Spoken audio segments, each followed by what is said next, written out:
कुंकू कोणाचं? दत्तात्रय पाटलांचं. लेतीस कोणाचं? गोकुळ वाघमारेचं. आत्या नाव घ्या आता.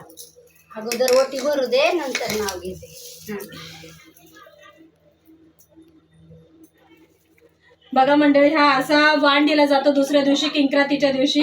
आणि तिळगुळ म्हणून तीळ आणि फुटाणे वगैरे असतात आणि तिळगुळ पण दिले जातात, जसं आपण करायचं तसं त्या हिशोबाने. बाबा मी आज त्यांच्या पहिला पाया पडून घेते. नाव घ्या आता आत्या. आलंक माझ्याकडं. हो पहिले अगोदर संक्रांतीला भरतो सुवासनींचा मेळा, हळदी कुंकवाचा लावतात टिळा, दत्तात्रय पाटलाच्या नावचं मंगळसूत्र घातले मी गळा. छान छान छान. तू घे आता. नाव घे कित्येक करतात तो शो. नाव घ्यायचा कित्येक करतात तो शो. मी त्यांची बायली आणि गोकुळराव आहेत माझे घो. ओहो